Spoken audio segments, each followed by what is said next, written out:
Hello students, मैं हूं अजय पांडे और आप सबका स्वागत है हमारे YouTube channel Ajay Pandey lectures में। हम लोग क्लास 11th का केमिस्ट्री में पहला लेसन पढ़ रहे हैं जिसका नाम है सामान्य परिचय एवं रासायनिक संयोग के नियम।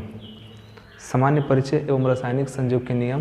तो हम लोगों ने केमिस्ट्री का सामान्य परिचय क्या है इसके बारे में हम लोगों ने पूरा अध्ययन कर लिया है।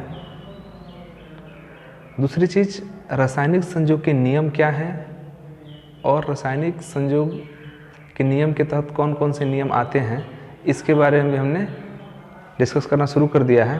तो हमने बताया था कि रासायनिक संयोग के नियम में जो सबसे पहला नियम है वो आपका था द्रव्यमान संरक्षण का नियम और दूसरा था स्थिर अनुपात का नियम और तीसरा जो हम इस वीडियो में पढ़ने वाले हैं वो है गुणित अनुपात का नियम। मतलब कि रासायनिक संयोग के नियम में जो तीसरा नियम है, जो तीसरा सबसे महत्वपूर्ण नियम है वो है गुणित अनुपात का नियम, लॉ ऑफ मल्टीपल प्रोपोर्शन। तो आइए इस नियम को देखते हैं। तो सबसे पहले अगर बात कर लें कि यह नियम प्रतिपादित किसने किया था, दिया किसने था, तो यह नियम सन 1803 में जॉन डाल्टन ने दिया था। यह नियम सन 1803 में जॉन डाल्टन ने दिया था और ये वही जॉन डाल्टन है जिन्होंने सबसे पहला परमाणु सिद्धांत दिया। तो इन्होंने 1803 में जो है गुणित अनुपात का नियम दिया। गुणित अनुपात का नियम क्या कहता है इसको पहले देख लेते हैं, फिर इसको हम एक उदाहरण के द्वारा आपको समझाएंगे। तो इस नियम के अनुसार जब दो तत्व परस्पर संयोग करके दो या दो से अधिक यौगिक बनाते हैं तब उनमें से एक तत्व के विभिन्न द्रव्यमान जो अन्य तत्वों के एक निश्चित द्रव्यमान से संयोग करते हैं परस्पर सरल गुणित अनुपात में होते हैं। नियम क्या है कि इस नियम के अनुसार जब दो तत्व परस्पर संयोग करके, कोई भी दो तत्व परस्पर संयोग करके दो या दो से अधिक यौगिक बनाते हैं, तब उनमें से एक तत्व के विभिन्न द्रव्यमान जो अन्य तत्वों के एक निश्चित द्रव्यमान से संयोग करते हैं परस्पर सरल गुणित अनुपात में होते हैं। ये रहा आपका गुणित अनुपात का नियम। तो अब इसको एक उदाहरण के द्वारा समझते हैं। यहाँ पर लिखा गया है कि इस नियम के अनुसार, इस नियम में क्या कहा जाता है, यह नियम कह रहा है कि जब दो तत्व परस्पर संयोग करके दो या दो से अधिक यौगिक बनाते हैं। तो यहाँ पर हम दो तत्वों की बात कर रहे हैं। दो तत्व में एक तत्व ले लेते हैं हाइड्रोजन और एक तत्व ले लेते हैं ऑक्सीजन। ठीक, हम दो तत्व ले लिए, एक तत्व ले लिया गया हाइड्रोजन और दूसरा तत्व ले लिया गया ऑक्सीजन। जैसा कि लिखा हुआ है कि जब दो तत्व परस्पर संयोग करके, तब ये दोनों तत्व अगर जुड़े हाइड्रोजन और ऑक्सीजन, तो यहाँ पर दो यौगिक का निर्माण हो रहा है। लिख रहा है कि जब दो तत्व परस्पर संयोग करके दो या दो से अधिक यौगिक बनाते हैं, ये दोनों तत्व जब जुड़ेंगे तो अलग अलग रेशियो में जुड़े तो यहाँ से दो यौगिक बनाएंगे। एक तो बनेगा H2O और एक बनेगा H2O2। देखिए दो तत्व हैं हाइड्रोजन और ऑक्सीजन, जब ये जुड़ेगा तो इसी हाइड्रोजन और इसी ऑक्सीजन से H2O जल भी बनेगा और इसी हाइड्रोजन इसी ऑक्सीजन से H2O2 जिसका नाम हाइड्रोजन परऑक्साइड है, इसको भारी जल कहते हैं, ये भी बनेगा।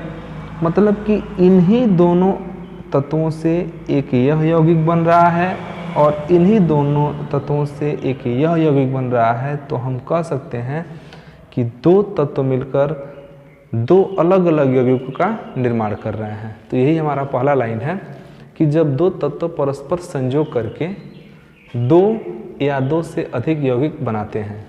दो तत्व परस्पर संयोग करके दो यौगिक या इससे भी अधिक हो सकता है कि बने, लेकिन हम फिलहाल दो पर ही बता रहे हैं। तब उनमें से एक तत्व के विभिन्न द्रव्यमान जो अन्य तत्व के एक निश्चित द्रव्यमान से संयोग करता है, तो इसमें विभिन्न द्रव्यमान की बात करें तो दोनों यौगिकों में हाइड्रोजन कितना है, 2 है, और एक में ऑक्सीजन 1 है, एक में ऑक्सीजन कितना है, 2 है। और अगर परमाणु भार की बात करें तो यहाँ भी 2 ग्राम समझ सकते हैं, 2 ग्राम हाइड्रोजन, और इसको चूँकि एक ऑक्सीजन का जो भार होता है वो 16 होता है, तो यहाँ पर 16 ग्राम ऑक्सीजन, और यहाँ पर अगर देखें तो 2 ग्राम हाइड्रोजन, क्योंकि एक हाइड्रोजन का 1 होता है तो 2 हाइड्रोजन का 2 ही होगा, और ऑक्सीजन कितना हो गया यहाँ पर 32। तो यहाँ पर 2 16 है और यहाँ पर 2 32 है, मतलब कि यहाँ पर 2 ग्राम हाइड्रोजन 16 ग्राम ऑक्सीजन, यहाँ पर 2 ग्राम हाइड्रोजन 32 ग्राम ऑक्सीजन। तो यहाँ पर तब उनमें से एक तत्व के विभिन्न द्रव्यमान जो अन्य तत्वों के एक निश्चित द्रव्यमान से संयोग करता है, तो यहाँ पर ऑक्सीजन का अलग अलग द्रव्यमान, यहाँ पर ऑक्सीजन 32 है, यहाँ पर ऑक्सीजन 16 है। तो इन दोनों यौगिकों में एक ऐसा भी तत्व है जिसका अलग अलग द्रव्यमान एक दूसरे तत्व के निश्चित द्रव्यमान से संयोग कर रहा है। मतलब यह हुआ कि यहाँ ऑक्सीजन और यहाँ भी ऑक्सीजन, यहाँ पर 16, यहाँ पर 32। यहाँ का 16 ग्राम ऑक्सीजन 2 ही ग्राम हाइड्रोजन से जुड़ रहा है, और यहाँ भी 32 ग्राम का जो ऑक्सीजन है वो भी 2 ही ग्राम हाइड्रोजन से जुड़ रहा है।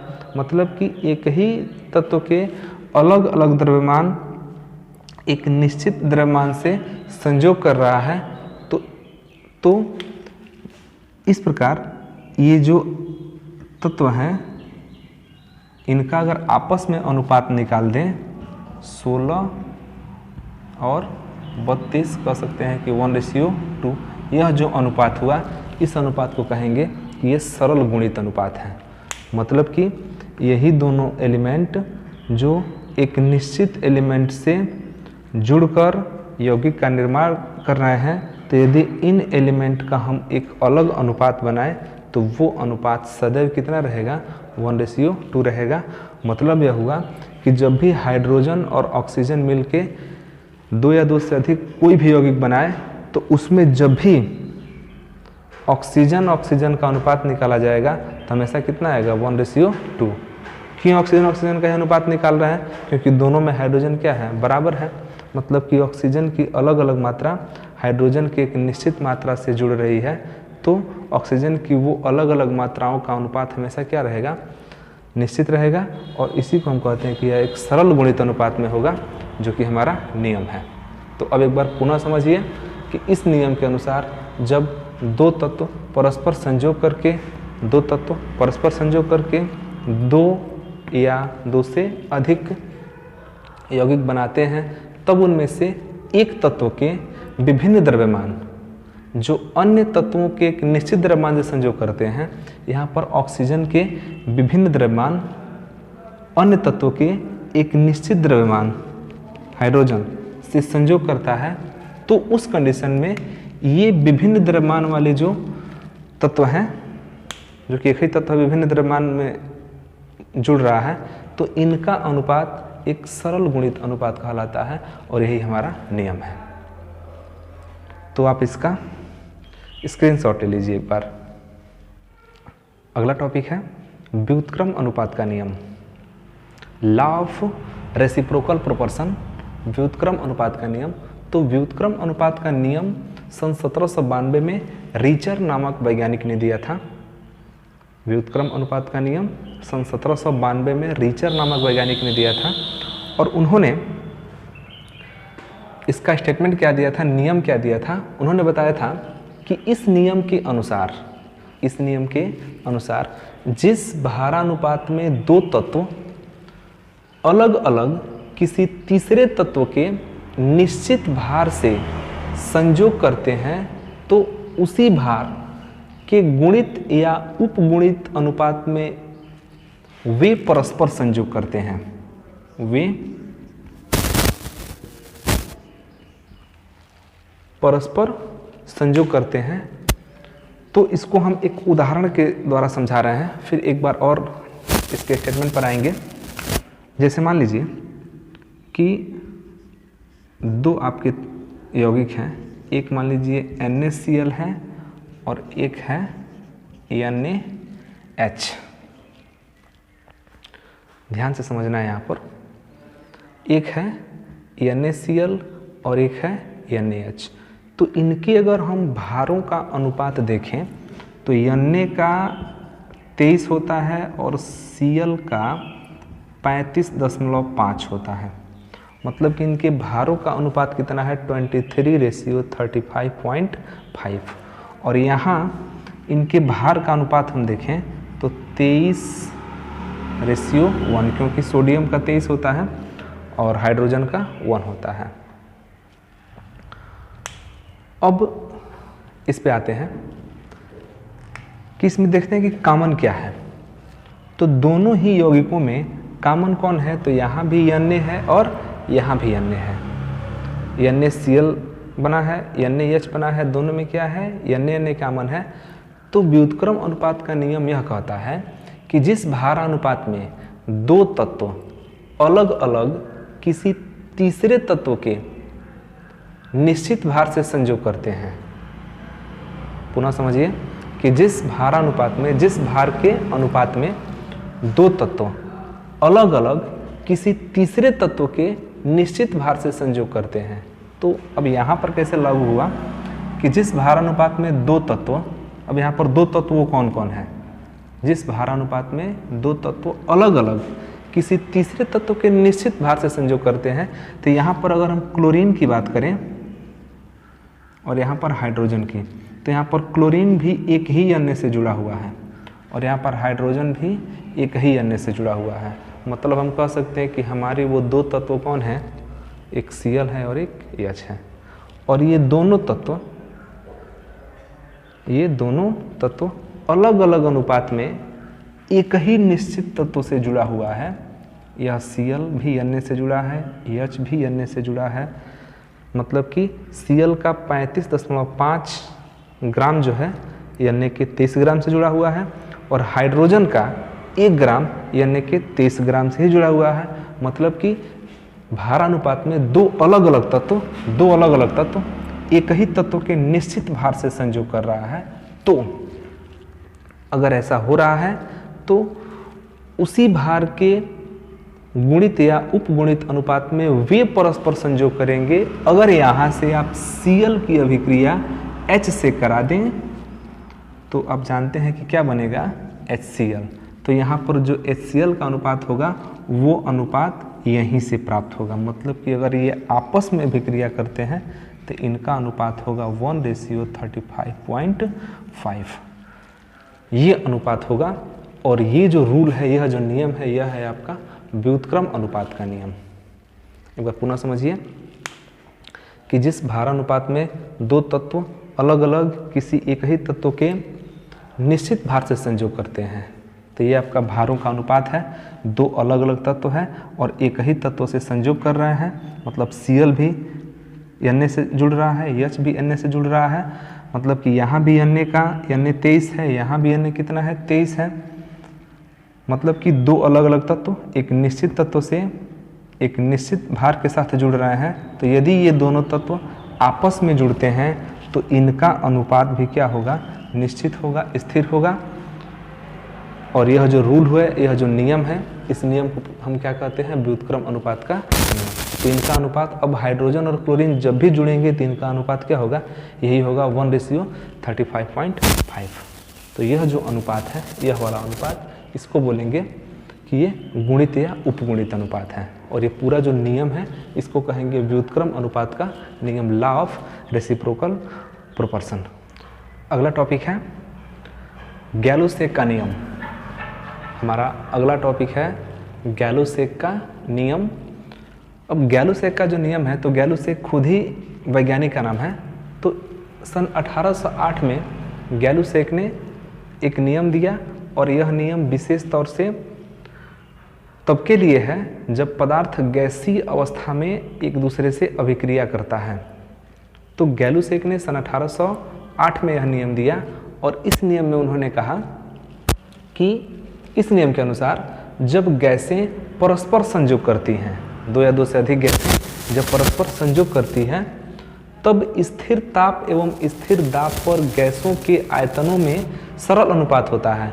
मतलब कि जब आप दो या दो से अधिक गैस ले लेते हैं, फिलहाल हम दो ही लेते हैं, अगर मान लीजिए कि दो गैस आप स्थिर ताप और स्थिर दाब पर एक दूसरे में मिला रहे हैं, मतलब कि दो गैसों की अभिक्रिया आप करा रहे हैं स्थिर ताप और स्थिर दाब पर, तो उनका जो अनुपात होगा वो हमेशा क्या होगा, सरल अनुपात होगा।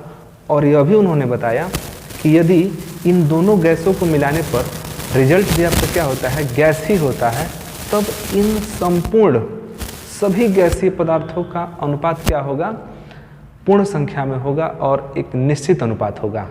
तो उन्होंने स्टेटमेंट कैसे लिखा, कहा कि जब गैसें परस्पर संयोग करती हैं तब स्थिर ताप एवं स्थिर दाब पर गैसों के आयतनों में सरल अनुपात होता है, तथा यदि उत्पाद भी गैसीय अवस्था में है तो सभी पदार्थों के आयतनों में पूर्ण संख्या का सरल अनुपात होता है। और उदाहरण के लिए हम यहाँ पर बता रहे हैं कि मान लीजिए कि हाइड्रोजन H2 और क्लोरीन Cl2 दोनों गैसीय अवस्था में हैं, और दोनों गैसीय अवस्था में अभिक्रिया करके बना रही हैं 2HCl मिल रहा है, ये भी किस अवस्था मिल रहा है, गैसीय अवस्था मिल रहा है।